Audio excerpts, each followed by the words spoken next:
Good day, everyone. Welcome to Real Conservative Headline News. I'm your host, Nathaniel Rajkumar. Starting off locally here in Trinidad and Tobago, Prime Minister Kamla Persad-Bissessar has intensified her criticism of the Caribbean community, Caricom, accusing the regional body of concealing what she described as a corrupt backroom operation that undermines the organization and harms Caribbean citizens.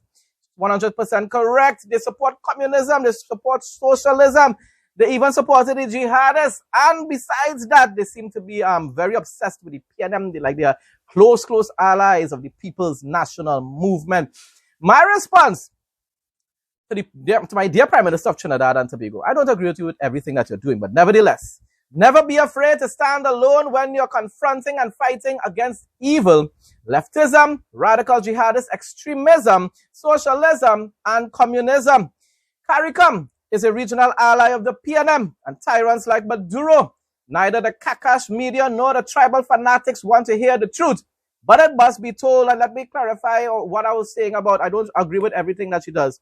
I'm talking about, and I will never change my opinion about this, I don't agree with imposing an SOE to be able to fight crime. And I also don't agree with the doubled taxes and fees and fines and stuff like that. Well, there's only one tax actually.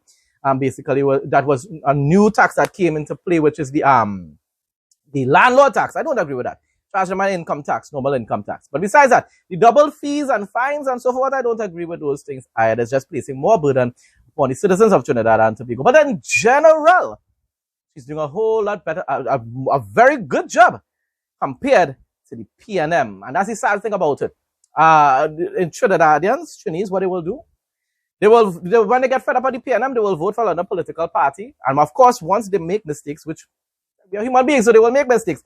Once mistakes are made, even though that the UNC is always the one who have to come into power to clean up PNM's mess, what they'll do is remember and hold on to the memories of those mistakes that were made. And when it's time to vote in 2030, they will forget about all the good was done, all the fixing of PNM's mess, all the development, the reopening of Petrotrain and stuff like that. They're going to forget about all that, and they're going to vote back for their first love, which is PNM.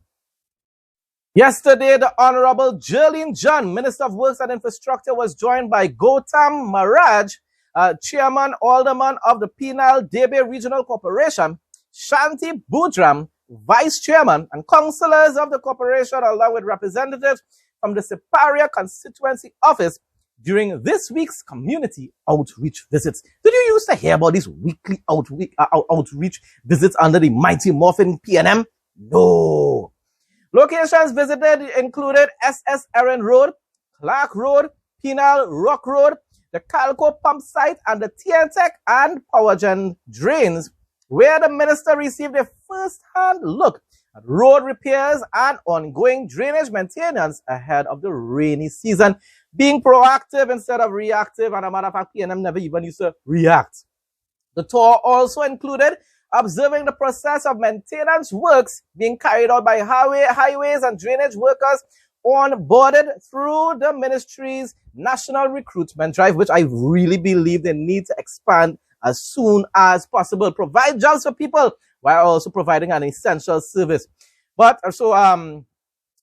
and drainage workers on board through the ministry's national recruitment drive, supporting the vision of one clean nation. Jerlene John, one of the best ministers, hardest working ministers in the United National Congress, Kamla Persad-Bissessar administration. Hopefully the next leader of that political party in the future by 2030.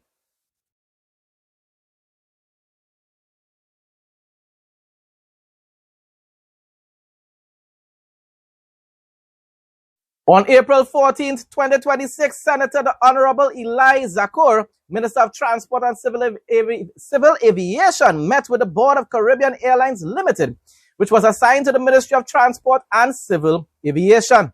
The meeting was attended by Permanent Secretary Beverly Reed Samuel and members of the ministry. Discussions centered on the challenges facing the airline, with a focus on strengthening operational efficiency and improving service delivery to the traveling public. These efforts are aimed at enhancing performance and positioning Caribbean Airlines for sustainable growth. proper management, people, while reinforcing the airline's role in the national, regional, and international connectivity. The Ministry of Transport and Civil Aviation remains committed to strengthening the aviation sector. You see what UNC is doing? Unlike the PNM will either leave the airline in debt or close it down. You know, that's the culture of the PNM. Close down anything that they can't manage. Basically, they can't manage anything, and that's why everything was closing down under the PNM. Thursday, April 16, 2026 weather report. Trinidad to Tobago. Variably cloudy, hazy and breezy. Generally fair conditions are expected with occasional isolated showers likely during the early morning hours. A mild to moderate concentration of Saharan dust is present in the atmosphere. Temperature, high of 30 degrees Celsius and a low of 24 degrees Celsius. Feels like, heat index of 34 degrees Celsius. Wind, east to southeast at 5 to 40 kilometers per hour. Humidity, 65% to 90%. Marine conditions, moderate seas with waves 2.0 meters to 2.5 meters in open waters. Spring tides are in effect. Sunrise at 5:51 a.m. and sunset at 6:14 p.m. Regional news now. Antigua and Barbuda's ambassador to the United States and the Organization of American States, OAS, Sir Donald Sanders, is urging the Caribbean Community Caricom Secretary General Dr. Carla Barnett to consider tendering her resignation amidst the ongoing controversy surrounding her reappointment. My response is 100% correct. The Secretary General was chosen without following proper protocol and therefore should resign. If she was responsible for failing, listen to this, people. If she, Carla especially, was responsible for failing to inform all heads of government, including Prime Minister Kamla Persad-Bissessar, that electing a new leader would have been on the agenda at the retreat, which political analysts said it's not supposed to even be done in a retreat in the first place. But even if, let's just say they decided to do it, then she should, but if she failed to do that, which it appears to be so, then she shouldn't be given an opportunity to lead Caricom again, because that is a clear case of incompetence. Was it done intentionally though? Was it done intentionally? This type of misconduct must never be tolerated. But I'm getting back to my question. Was it really done intentionally? They know very well that our Prime Minister Kamla Persad-Bissessar is at odds with them at this point in time. She does not support communism. She does not support narco-terrorism. She does not support jihadist culture, extremism, terrorism. And therefore, she doesn't really have a good relationship with the rest of CARICOM members, because they are obsessed with tribalism and they have an anti-American agenda at this point in time, while Kamla Persad-Bissessar correctly has a pro-American agenda at this point, because America is our greatest ally and greatest trading partner, right? So is it that the head of CARICOM decided, you know what? We will just invite them, but we know most likely she wouldn't come because she's not getting along with us, and therefore we will go ahead and have the voter elect a new Secretary General without Prime Minister Kamla Persad being present. Because it was wrong what you did, leader of the CARICOM, head of CARICOM. You cannot just tell people, I am really strongly suggesting that you come and attend the meeting. You are not queen. People don't have to obey you. What you were supposed to do is have it on written, documented, that on the agenda during the retreat would be the electing of a new Secretary General. That is what you were supposed to do. And sadly, the PNM patriots either don't want to understand that fact, or they're just refusing to do so because they're authors of confusion. You're looking at my channel, you will understand that. And if you still don't understand that after I have broken it down for you, then you just don't want to. Regional news now. Educators and stakeholders from various OESC countries are meeting in St. Vincent and the Grenadines for the Program for Educational Advanced and Relevant Learning Pearl Summit.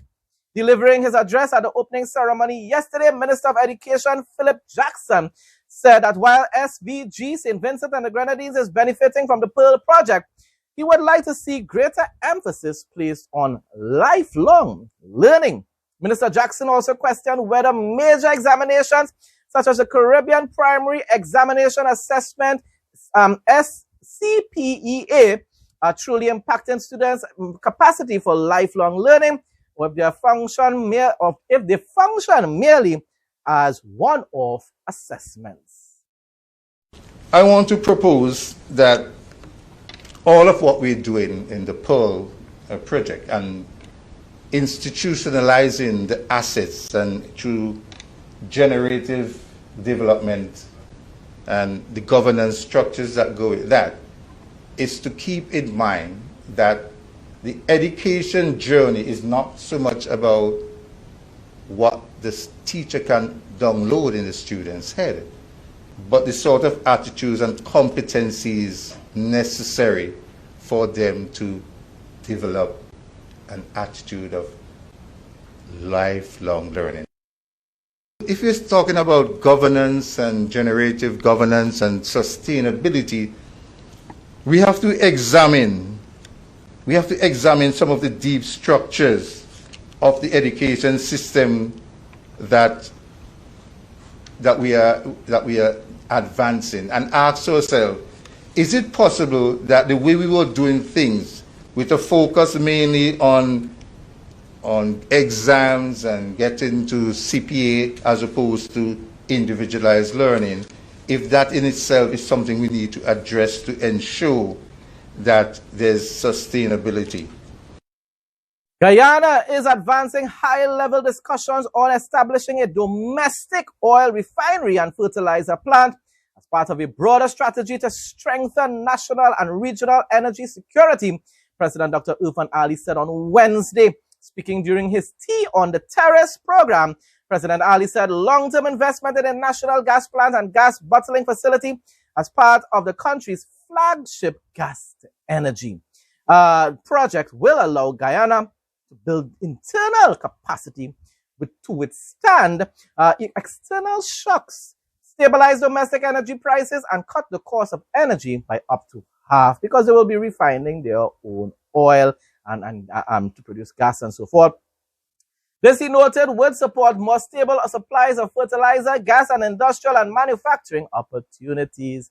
The president revealed that he held talks only yesterday, well, that will be the day before yesterday now, with the president of the Dominican Republic and other stakeholders to shape a forward-looking plan, describing it as an essential step in a global learning curve, as countries reorient their systems in response to ongoing conflicts and fuel price volatility. You see what this man is doing?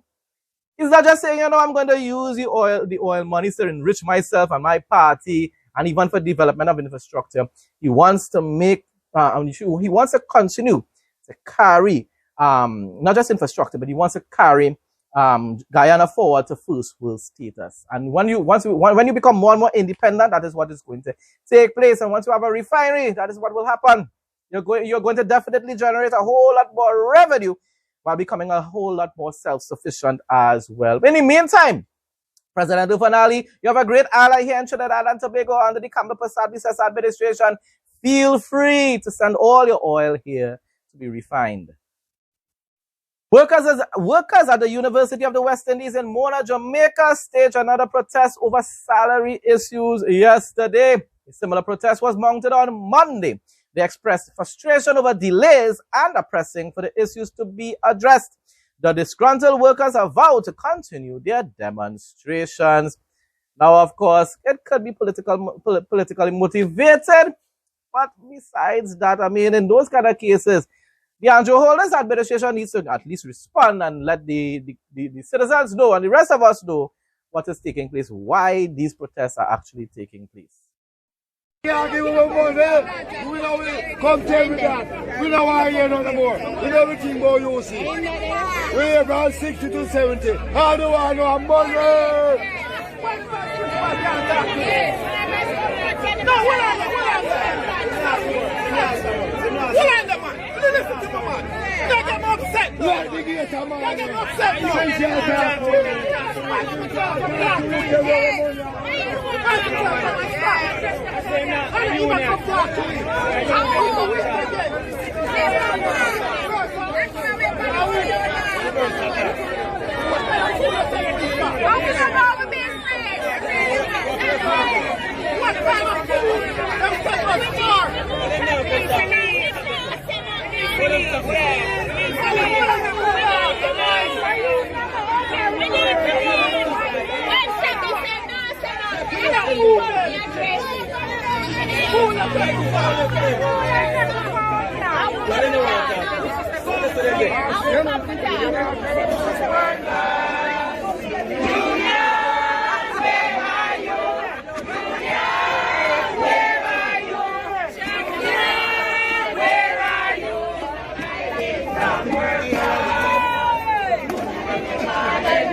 Barbadian filmmaker Von Lee Smith highlights a critical paradox in the island's creative sector.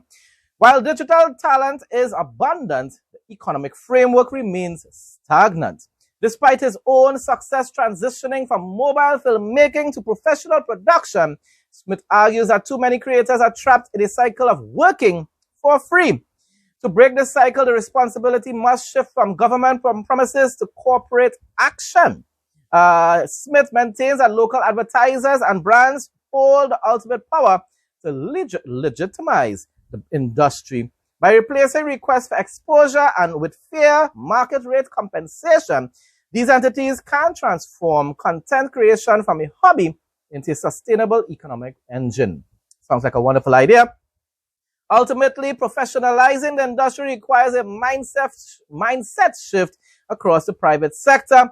When advertisers invest real capital into local creators, something that you don't really see happening in Trinidad and Tobago too often, they don't just buy a video, they build a multi-billion-dollar ecosystem that supports families and drives national growth. The development of the new Bight International Airport on Cat Island stands as a pivotal project in the Bahamas Family Island infrastructure strategy. Designed to modernize the gateway to one of the archipelago's most scenic destinations. Wow, but just hearing the word scenic there, I would love to visit it. The project has recently gained significant momentum, transitioning from a period of logistical stagnation to a phase of accelerated construction. The project's journey has not been without its obstacles, though. In the early stages, the development faced a critical 3-month delay driven by global and regional shipping challenges. These disruptions hinder the timely delivery of heavy machinery and essential construction materials, threatening the project's timeline. Such setbacks are common in island development, while reliance on maritime logistics creates vulnerable to supply chain fluctuations. Despite these hurdles, recent assessments indicate a remarkable turnaround. Prime Minister Philip Davis recently confirmed that the lead contractor, AM contractor Bishop Broker, has successfully mitigated these delays. So that's good news. Through a rigorous push in labor and resource management, the project is now reportedly moving at a rapid pace, potentially even trending ahead of its revised schedule. This recovery is a testament to the prioritization of the site as a cornerstone for local economic growth. The completion of the new Bight International Airport is expected to be a catalyst for Cat Island's economy. Full service terminal, and it is, it will accommodate the design aircraft for this building. It's a 737-700-800 series. So, what we're looking at, like I said, is on this landside works. The other component of this development is the airside works, which is a new terminal, 7,000 feet terminal. Runway, and so that is anticipated to be completed, but before the end of this year, October. It's more difficult to get materials here. And when you're talking about large quantities of material for large projects, there's a good, bit of logistical and statistical challenges connected with that. There is ocean freight, out of Florida.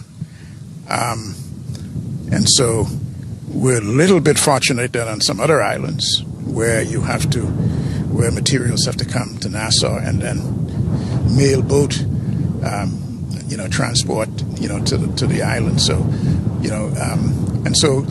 the major issue is, material acquisition, for a project of this magnitude. The contractor also has a man camp. If you look over there, you'll see that, so he had to bring in labor and make provisions for accommodating them. And so because, on Cat Island you have limited labor, and there's a labor force that you can get from. So that whatever is here is augmented by, Now, Janelle, a major benefit to these kind of projects is that it provides employment. Of course, Mr. Moss mentioned earlier that there is limited labor in Cat Island, but that's an easy fix. According to him, they're just able to recruit individuals from throughout the country in New Providence and elsewhere. This airport is just one of several airports being developed throughout the Family Islands, and of course, it's an initiative that's being carried out and touted by the Davis administration, as they say they're doing their best to facilitate a surge in economic activity in islands like Eleuthera, Exuma, here in Cat Island and elsewhere.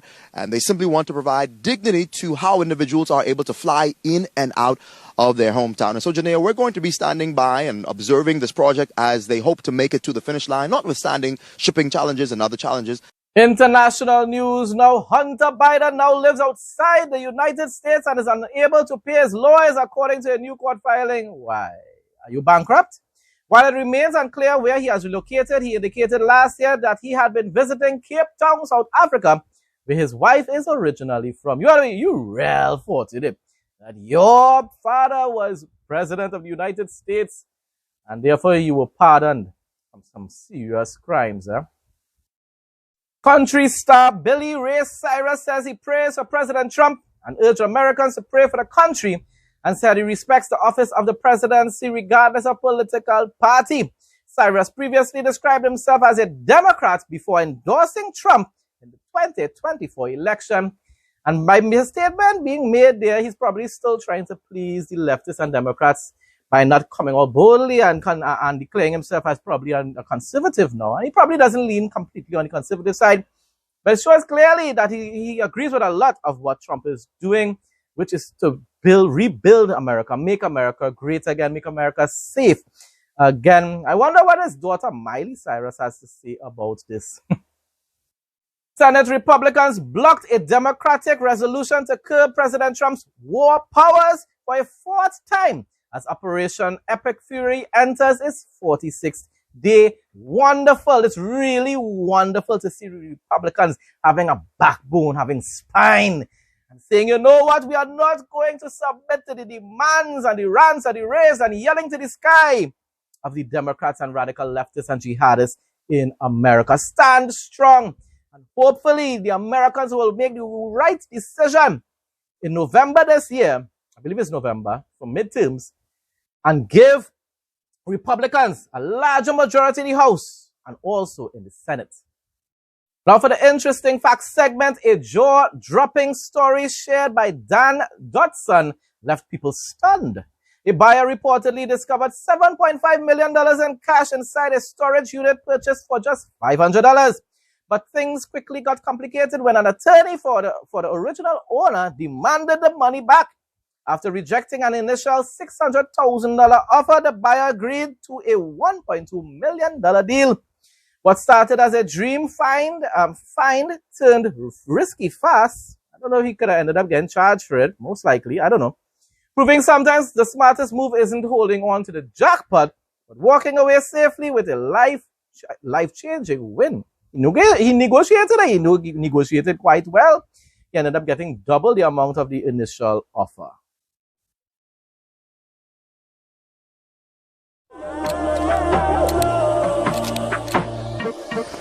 Welcome to Real Conservative. Headline News Travel Adventures. Timgad, often called the Pompeii of Africa, stands as a breathtaking testament to Roman urban planning and architectural ambition. Located in modern-day Algeria at the foot of the Ors Mountains, it was founded by Emperor Trajan in 100 AD. Originally built as a military colony for retired veterans, the city remains one of the best-preserved examples of a Roman grid layout in existence today. Walking through the ruins, the precision of Roman engineering is immediately apparent. The city's heart is marked by the majestic Arch of Trajan, a triumphal gateway that still stands tall against the horizon. Nearby, the massive 3,500-seat theater offers a commanding view of the perfectly straight streets and residential blocks. Beyond its military roots, Timgad was a center of culture and luxury, featuring 14 public baths, a rare public library, and a bustling forum where the social and political life of the colony unfolded. The preservation of Timgad is largely due to the dry climate and the fact that it was eventually abandoned and covered by the sands of the Sahara. Today, it is recognized as a UNESCO World Heritage Site. Visitors can explore the intricate mosaics housed in the local museum or run their fingers over the stone carvings in the forum, which still bear the inscriptions of the people who lived, worked, and gathered there nearly 2,000 years ago. It remains a powerful monument to the reach and order of the Roman Empire. Hope you enjoyed today's video, and we'll see you again tomorrow as our journey around the world continues. Folks, that brings us to the end of today's headline news. Thanks again to everyone who continues to support my content. Please like, comment, share, and subscribe. Stay blessed and stay safe most of all. In Jesus' name.